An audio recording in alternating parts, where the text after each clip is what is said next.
Good morning बच्चों। पिछली class में हमने पार्ट 3 में हिंदी व्याकरण में पार्ट 3 में हमने आई की मात्रा तक पढ़ा था। आज हम हिंदी व्याकरण में पार्ट 3 की जो मात्राएं हैं उसमें आई की मात्रा से आगे पढ़ेंगे। तो आगे की मात्रा है ओ और औ की मात्रा। तो ओ स्वर को ये ओ की मात्रा है द्वारा व्यक्त किया जाता है और यह वर्ण के बाद में लगती है। ओ की मात्रा क्या होती है? वर्ण के बाद में लगती है। औ की मात्रा भी वर्ण के बाद में लगती है, लेकिन ये ओ की मात्रा में एक डंडी रहती है, औ की मात्रा में दो डंडी रहती है। तो देखिए, जैसे डोली, ड ओ की मात्रा, लामे भरी की मात्रा ली, डोली। फिर टोपी, ट ओ की मात्रा और पा बड़ी की मात्रा पी, टोपी। उसी प्रकार देखिए औ की मात्रा, औ स्वर की मात्रा औ है, इसे भी वर्ण के बाद में लगाया जाता है। दोनों मात्राएं वर्ण के बाद में लगती हैं, लेकिन अंतर क्या रहता है? इसमें एक डंडी रहती है और इसमें ऊपर दो डंडी रहती हैं। तो देखिए इसका उदाहरण, ख में छोटी की मात्रा खी, ल औ की मात्रा न, आ की मात्रा खिलौना, न औ की मात्रा का नौका। तो ये हो गया ओ की मात्रा और औ की मात्रा। दोनों वर्ण के बाद में लगाया जाता है, लेकिन ओ की मात्रा में एक डंडी ऊपर आती है और औ की मात्रा में दो डंडी आती है। अब देखिए अम और अहा का प्रयोग। तो अंग अयोग वा को बिंदु अंग द्वारा दर्शाया जाता है। ऐसे दिखाते हैं अंग की मात्रा को, और यह सदैव वर्ण के ऊपर लगाया जाता है। अंग की मात्रा कहाँ लगाई जाती है? वर्ण के ऊपर। जैसे ये देखिए, ह अंग की मात्रा स, हंस। ये देखो, हा के ऊपर बिंदी लगी है ना, तो ये वर्ण के ऊपर लगी हुई है, हंस। फिर ये देखिए क अंग की मात्रा ग, न कंगन। तो का के ऊपर देखिए अंग की मात्रा लगी हुई है, कंगन। तो ये मात्रा कहाँ लगती है? वर्ण के ऊपर लगाई जाती है। अब देखेंगे अहा की मात्रा। अहा को विसर्ग द्वारा दर्शाया जाता है। देखिए ऐसे, ये कोष्टक में दो बिंदी दिए हैं, ये होती है अहा की मात्रा, और इसको क्या बोलते हैं? विसर्ग। विसर्ग द्वारा इसको दर्शाया जाता है। इसे विसर्ग भी कहते हैं। इसकी ध्वनि ह है।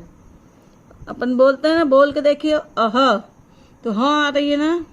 इसे कुछ वर्णों के बाद जोड़ा जाता है, जैसे प्रायः, अतः। तो सब में ह आ रहा है, बोलने में, उच्चारण में। ध्वनि कैसी आ रही है? ह की आ रही है। तो ऐसे लिखेंगे। तो ये उसका उदाहरण है, प्रायः, अतः। दोनों में ह आ रहा है ध्वनि, और दोनों में ये देखिए विसर्ग लगा हुआ है। फिर र में उ और बड़ा ऊ का प्रयोग। तो र में ऊ तथा बड़े ऊ की मात्रा वर्ण के बीच में लगाई जाती है। इन दोनों में ये मात्राएं कहाँ लगती हैं? वर्ण के बीच में। तो ऊ, र में ऊ मात्रा जोड़ने पे बनता है रू। जैसे ये देखिए, र प्लस ऊ की मात्रा बराबर रू। जैसे रुपया, र ऊ की मात्रा प, य आ की मात्रा रुपया। गुरु, ग ऊ की मात्रा र, ऊ की मात्रा गुरु। फिर बड़े ऊ की मात्रा में देखिए, र में बड़े ऊ मात्रा जोड़ने पर बनता है रू। जैसे घ छोटे ऊ की मात्रा चंद्र बिंदु, घ र बड़े ऊ की मात्रा, तो घुंघरू। अ म र बड़े ऊ की मात्रा द, अमरूद। तो ये हो गया र में बड़े ऊ की मात्रा, और ये ऊपर हुआ र में छोटे ऊ की मात्रा।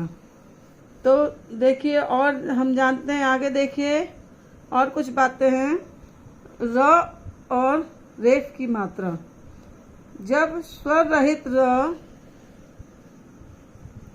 र और रेफ की मात्रा जब स्वर रहित र किसी स्वर रहित व्यंजन के बाद, स्वर रहित र किसी स्वर रहित व्यंजन के बाद आता है तो वह उस व्यंजन के नीचे पदेन के रूप में लग जाता है। जैसे ये देखिए, ये है रेफ, तो ये क्या कहाँ पर लगता है? जब स्वर रहित र किसी स्वर रहित व्यंजन के साथ के बाद आता है तो वह उस व्यंजन के नीचे पदेन के रूप में लग जाता है। जैसे ये देखिए, इसमें कोई मात्रा नहीं है ना, क, ये रेफ र, इसमें भी रेफ और म, तो ये क्या हुआ?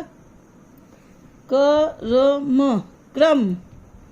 ये देखिए यहाँ रेफ लगी हुई है र की, तो क्रम हो गया। ये क में नीचे रेफ लगी है तो क्रम।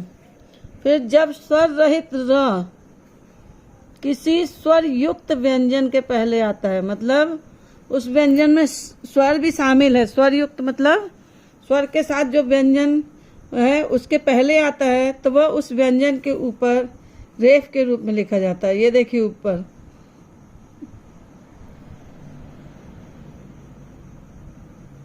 ये रेफ के ऊपर देखिए, ऊपर रेफ लगता है, इसमें लिखा जाता है, ऐसे लिखा जाता है। तो अब देखिए इसी चीज को दो बार बताया अलग अलग तरीके से। यहाँ लिखा है क रेफ र, उसमें रेफ म, और ये सब मिलके क्या हुआ? क्रम। क्रम, और ये रा की रेफ यहाँ लग गई, ये र यहाँ पे लग गया रेफ के रूप में, ठीक है। और अभी देखिए इसमें क्या है कि रेफ कहाँ लगेगा? ऊपर लगेगा, क र रेफ म, ये हो गया रेफ, र में रेफ लगा है तो ये हो गया कर्म। तो ऊपर, अब ऊपर कैसे लगा, नीचे कैसे लगा? ऊपर कैसे लगेगा? जब स्वर रहित र और किसी स्वर रहित व्यंजन, मतलब दोनों स्वर रहित है, र भी और जो व्यंजन है वो भी स्वर रहित है, तो ये कहाँ लगेगा? नीचे, यहाँ लगेगा नीचे। और जब एक चीज स्वर रहित है और स्वर युक्त व्यंजन के पहले आता है, यहाँ तो दोनों स्वर रहित हैं, लेकिन यहाँ पे एक स्वर रहित र जो है किसी स्वर युक्त व्यंजन के पहले आता है तो वो ऊपर मात्रा लगेगी रेफ की। तो ये अंतर है इन दोनों में, ठीक है। फिर देखिए आपने इस पाठ में क्या क्या सीखा। पहला, स्वरों के चिन्ह मात्रा कहलाते हैं। फिर दूसरा, अ की कोई मात्रा नहीं होती। तीसरा, मात्राएं व्यंजनों के ऊपर, नीचे, आगे, पीछे तथा बीच में लगती है। तो ये हमने इस पाठ के जरिए सीखा। अब हम इसका अभ्यास कार्य करेंगे। तो पहला है, सही उत्तर के सामने का गोला भरिए। क, कौन सा स्वर सभी व्यंजनों में पहले से ही होता है? कौन सा स्वर होता है सभी व्यंजनों में पहले से? ई नहीं होता है, ऋषि की मात्रा नहीं होती, अ होता है। जैसे आप क भी बोलेंगे ना तो अ का ध्वनि आएगी आपको। क बोलेंगे, बोल के देखिएगा तो क के साथ आ आएगा। हर व्यंजन से पहले ये आता है क की ध्वनि। अब देखिए व्यंजन के पीछे आने वाली मात्रा कौन सी है? तो आ की मात्रा, जो हरदम व्यंजन के पीछे आती है। व्यंजन के आगे नहीं लग सकती आ की मात्रा, हरदम उसके पीछे ही लगेगी। और ई की, ऊ की ये तो नहीं लगेगी, ये बगल में लगती है, ऊ की मात्रा नीचे लगती है। तो उसके पीछे कौन सी है? आ की मात्रा। ये ई की मात्रा आगे लगती है, ऊ की मात्रा नीचे लगती है, आ की मात्रा कहाँ लगेगी? पीछे। तो व्यंजन के पीछे आने वाली मात्रा कौन सी है? आ। तो इसको टिक करेंगे। फिर स्वर रहित व्यंजन के बाद आने वाला र व्यंजन के साथ कहाँ केंद्रित होता है? स्वर रहित व्यंजन के बाद आने वाला र व्यंजन के साथ कहाँ केंद्रित होता है? तो नीचे होता है। अभी अपन ने पढ़ा ना उसको, स्वर रहित व्यंजन के बाद आने वाला रा कहाँ होता है? नीचे। ऊपर नहीं होगा, बीच में नहीं होगा, नीचे लगेगा, ठीक है। फिर देखिए, चित्र देखकर सही वर्ण या सही मात्रा लिखिए। देखिए ये आम का चित्र है, तो माँ यहाँ पहले ही से लिखा हुआ है, तो हम इसके आगे क्या लिखेंगे? अ में आ की मात्रा आ, तो आ म, आम, तो ये हो गया। फिर यहाँ देखिए मछली का चित्र बना हुआ है, म लिखा है, छ लिखा है और ल लिखा है। इसमें मात्रा कौन सी लगाएंगे? ये मच्छल हो गया तो बड़ी की मात्रा लगेगी मछली, तो ये लगी बड़ी की मात्रा मछली।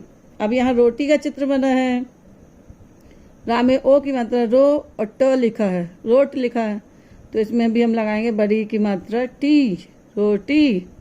तो ये आपका हो गया क्वेश्चन नंबर 2।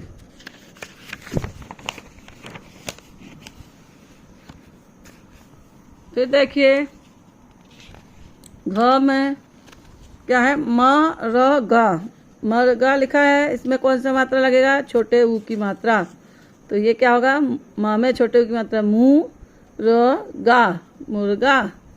फिर देखिए ढोल का चित्र है, तो ढ लिखा है और ला लिखा है, तो ढ में ओ की मात्रा ढो और ल ढोल।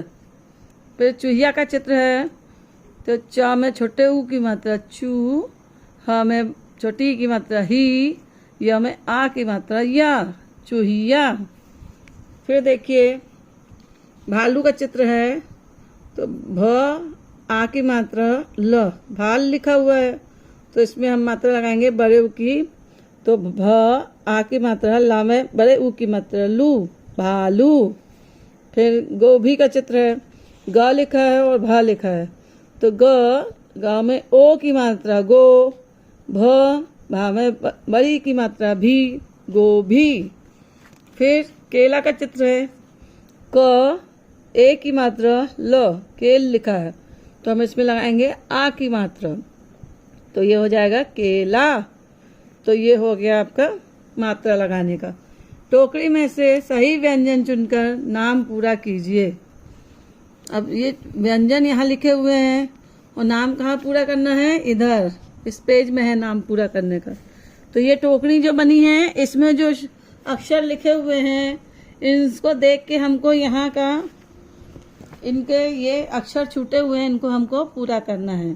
तो वो तो चित्र से आपको आधा पता चल जाएगा कि क्या करना है अपन को। तो ये मटर का चित्र है, ट लिखा है और र लिखा है, तो टर हो गया। अब गटर तो है नहीं, तो माँ ही आएगा मटर, तो यहाँ से हमने माँ उठाया और यहाँ मटर कर दिया टोकरी में से लेके। फिर ये देखिए क में छोटी की मात्रा की, ता, अब एक खाली है, तो ये काय का चित्र है? किताब का, तो हम यहाँ से ब लेंगे और लिखेंगे ब, किताब। फिर देखिए प में बड़ी की मात्रा पी, प, तो पीप लिखा है, और ये पत्ता है, ये पत्ता काहे का है? सबको दिख रहा है कि ये पीपल का पत्ता है, तो अपन पी प लिखा है और ल लिखेंगे पीपल। फिर ये देखिए ये घड़ा है, ये भी आप लोग पहचानते हैं घड़ा, तो ड़ लिखा है, तो इसके आगे हम क्या लगाएंगे? घ, तो घड़ा। अब देखिए ये टमाटर का चित्र है, ये तो सारे बच्चे पहचानते हैं, टमाटर सबको अच्छे लगते हैं खाने में, टमाटर, लाल लाल टमाटर। तो इसको तो सभी लोग बता देंगे कि भाई ट लिखा है, माँ में आ की मात्रा लेकर टमा लिखा है और ट लिखेंगे और र लिखा है यहाँ पे, तो टमाटर, ट लगाएंगे। फिर ये देखिए छतरी, बरसात में अपन लोग कहीं जाते हैं छतरी लेके जाते हैं ना, धूप से बचने के लिए भी छतरी लगाते हैं, तो छतरी का चित्र तो दिख ही रहा है आपको, और ता लिखा है और रा में बड़ी की मात्रा री लिखा है, तो तरी, तरी हो गया। तो इसमें क्या लगाएंगे? एक ही बचा छ, तो छ लगा देंगे, तो छतरी। तो यहाँ आपका ये पाठ समाप्त होता है। धन्यवाद।